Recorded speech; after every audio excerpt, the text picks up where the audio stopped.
Hey, howdy there. Good afternoon. Chris Rod, Sun City Lawn Care.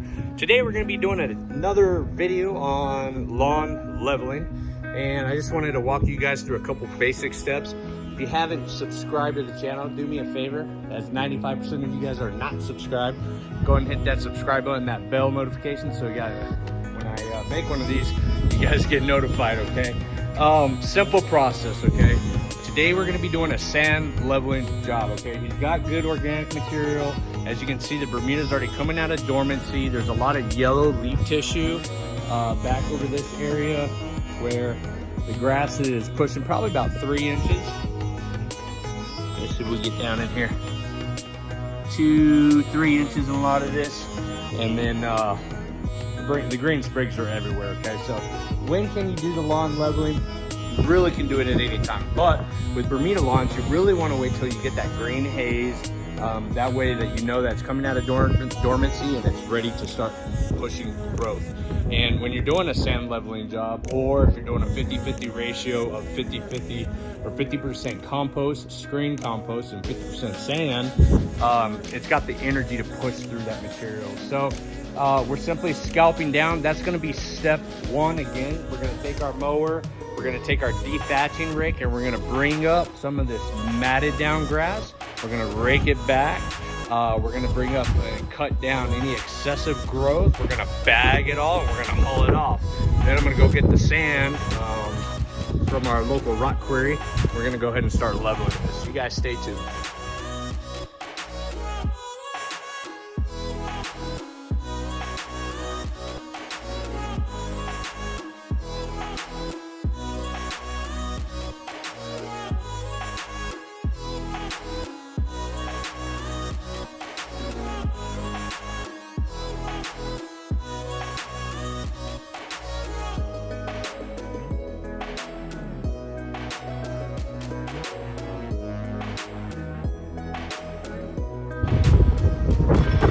Alright guys, how you doing? I'm back. So let's wrap this video up. Today, again, the video, we're doing a leveling project.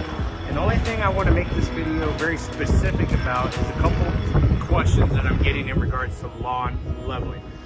And one of them is, do you need to fertilize before you level your lawn? The answer is no, you don't need to do that, okay? If you're on a fertility program, by now, before you've even leveled, come April, if that's when the grass is starting to green up in your area, you should have already applied a starter fertilizer, okay? Gotten nutrients into the ground. That typically happens early May, okay? It's not a heavy dose, it's a micro dose, okay? So, do you need to do it before you level? The answer is no.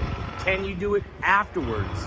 The answer is yes and no, okay? Meaning, after you smooth it out and you level it and you get it to the grade, the butter-like smooth finish you want, you're not going to be walking on it. You're not going to be putting a mower on it. You're not going to be putting a push spreader on it. You can do a liquid aeration where you stand back off of the sand and hose down the area. You can do that, but you're not going to have to fertilize directly after either way, okay? What we're waiting for is all that grass to push through the sand before you step foot onto it, before you put a push spreader through it and fertilize, okay? Give it some time. The next question I wanted to answer in regards to this is how, and this is the topic of the video, is how I actually do the leveling process, okay? The tools I use, as you can see right back there, that's a lawn leveling rake, okay? I'm sorry about that noise. They're working next door. You can get one of these rakes at your Home Depot or Lowe's. You can order them on Amazon. It's a simple tool, okay? On the back side of it, they've got some fine teeth. They got a comb-like, and then they got a butter-like smooth finish, okay? I only use this tool to spread out my piles of sand. If you don't have another lawn leveling rake, which I'm going to show you here shortly how I use, and you just have this, that's okay. All you're going to use is that smooth finish, that back side of it, and you're just going to walk the line. You can put a little pressure on it if you want. You can go back and forth, but see those ruts it just created? That's a problem, okay? So again, this is why I use this one, just to spread out my piles. The lawn leveling rake, which I am not an affiliate for, I don't have a link for it. I could, but just go to Amazon, type in lawn leveling rake, okay? Oops, sorry about that. You can even go check out YouTuber Ryan Knorr, his page. He's got some of these cells on his website, okay? All you're gonna do is you get one of these. The reason why I like this is because it's flush, it's got this flat blade underneath it, it's smooth, and I can just walk back and forth, and it pulls some of that dirt with it, okay?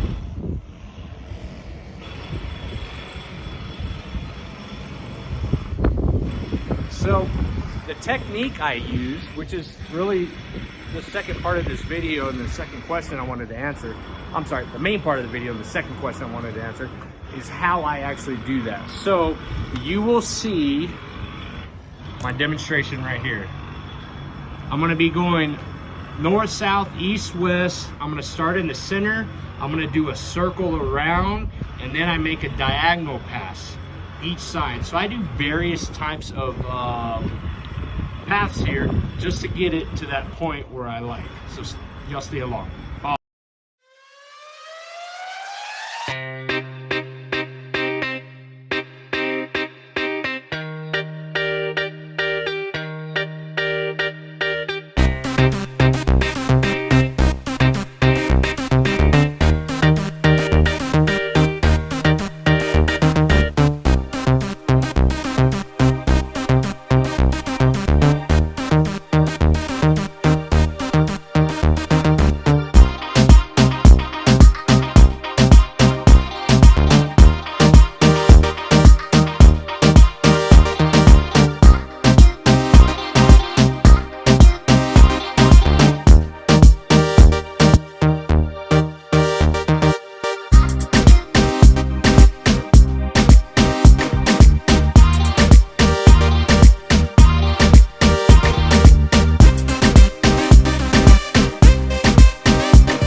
It's leveled, cut and dry. Two main key points. Do you have to fertilize? No.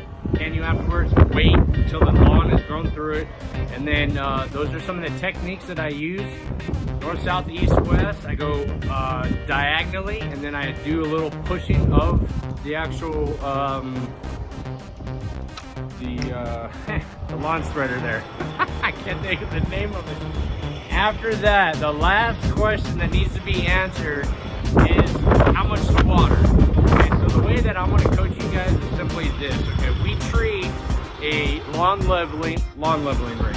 That's what it is. We treat a sand leveling or compost sand, whatever you want to do, just as if we got through laying turf, or if you just got through overseeding. Okay, we want to push the grass through the material, through the compost or the screening or the sand. Okay, so what I want you guys to do is bump up your watering. Okay, just for a week.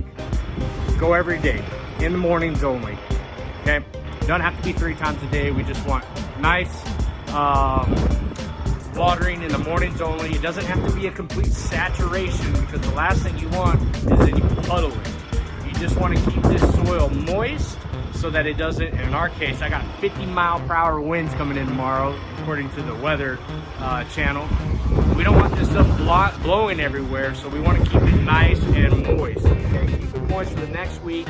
That way the water is going to get down into the soil system and start promoting that root growth. And moreover, okay, it's going to help this material settle down more.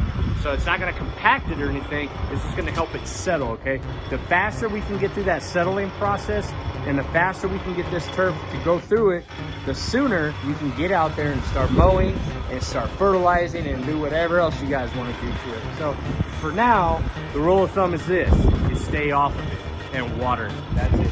So if you have any questions, I hope I answered all your questions. If you do have any more questions, leave them in the comment below, and as always, don't forget to subscribe. Check you guys later.